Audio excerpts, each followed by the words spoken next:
Hey everyone, welcome back to another episode of Women Smart. I'm Augustia, and today we are diving into a fun topic.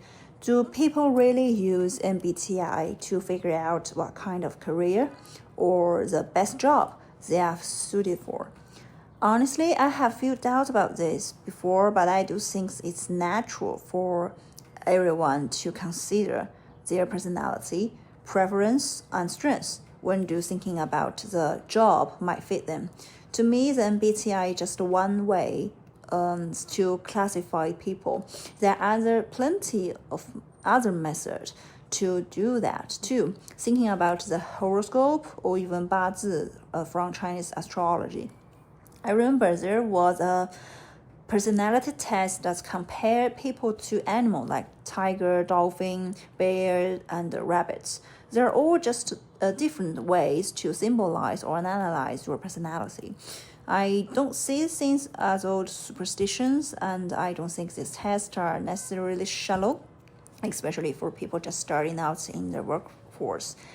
These tools actually help them to get to know themselves a little better. So why do I say that? Well, as you might know, in mainland China, before the graduation from high school or college, everyone just laid their focus on their test scores. There isn't much time or energy to get to know yourself. This is a topic worth talking about. In the East Asian, grades are basically your lifeline. And so before college, you're just grinding for those scores. Once you get into university, though, you finally have a bit more freedom to explore yourself, see what you like, try new things. But before that, it's all about the scores. So sometimes I feel like it really suppresses people's natural interest. But honestly, there isn't much you can do to change it. And in fact, sometimes you have to put your interest on hold and focus on how to get good grades so you can earn the right to explore who you are later. This isn't just true in China. Higher education in Western Europe or the US can be the same way. The bottom line is figuring out who you are is tough, and it takes a long time because you are always changing, and so is the world around you. The only consistent is changing self. So it's a big deal. No matter how you try to get to know yourself, I think MBTI is just at least a useful tool. It doesn't tell you which type is better or worse. First, it's pretty international, and second, it's widely used. Unlike the EQ or IQ test, where the higher is always better, MBTI doesn't rank people. For example, being an ENTJ isn't better than being an ISFJ. There is no hierarchy, and it's just about figuring out your personality and what you might be good at. This actually be pretty helpful. Like if you take a test and find out you are INFP, and sometimes it's called the butterfly. It's probably not realistic to expect you to love traditional sales job or just out there do some connections with people, but maybe you just be good at something else. Even though these systems are built by other people, but they can help you understand and reinforce your own self-image. For example, you might think, okay, I'm just a kind of person, so maybe I'm good at this or not so good at that. Of course, even if tests say you are not suitable for those things, but you can still give it a shot. Maybe you are surprised yourself, but for most people, this test can help you avoid stuff you really dislike, and so you can focus on what you actually want to do, and usually that leads to success faster. But here's the thing, it's all changeable. You change, the world changes. Maybe today you test as an ISFP, but next year you are an ISTP. That's just happened. And so don't use this test to box yourself in. And just because you test one type now doesn't mean you always be that way. The environments always change, and your mindset changes, and that affects how you show up in the world. A lot of people call that your personality, but the way you act around others might be different from how you are when you're alone. So sometimes they match, but sometimes they don't.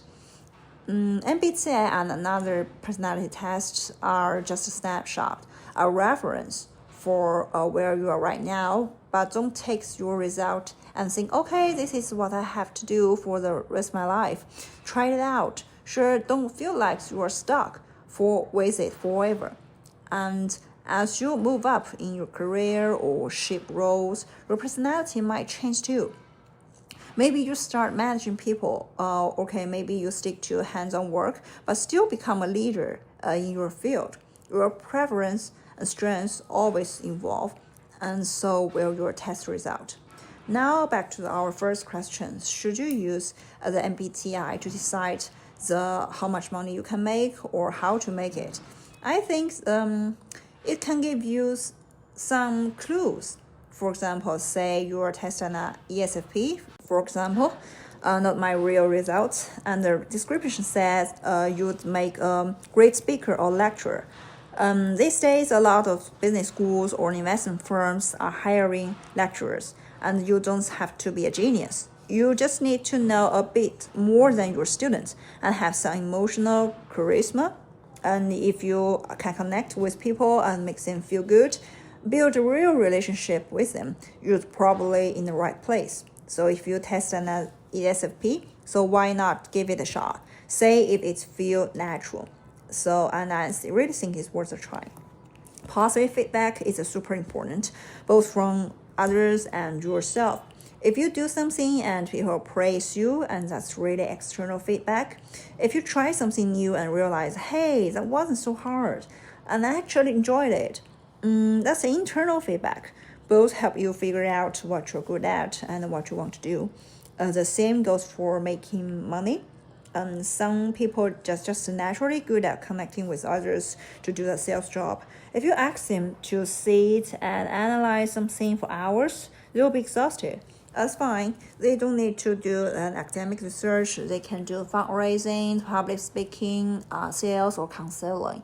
Anything that talk or work with people. For them, the emotional intelligence matters more than the logic. But you are more of a STEM person and found socializing tiring, and you'd rather spend your weekend reading or thinking, you'd probably better off in specialized or technical career. There's no right or wrong, better or worse. If you love what you do and keep at it, you will make money. Whether it's humanity or science, art or sports. So of course, there's just about earning money. We haven't talked about saving money yet. We will talk about next time. The money always there, earning it, saving it, managing it, and we will talk more about financial management later. So to sum up, I think MBTI is just a reference. You can take it seriously or not. It's up to you. You can start by believing it, and as you learn more about, there is another personality test, and you will get better at understanding yourself. You will notice how your test results change over time. And once you see the pattern, your self-awareness will deepen. You will figure out what value you bring to the world. And maybe this year you are suited for sales, but next year, after picking up some new skills, you might be ready to be an analyst or researcher. So be kind to yourself. Use these tools with a clear mind and let them help you to get to know yourself better. Figure out what value you can offer to the world, and you will find ways to make money. But just remember, nothing's set in stone. And maybe today you'll make money one way and tomorrow it's something totally different. Alright, that's it for today's episode. Thanks for listening, and I will catch you next time. Goodbye.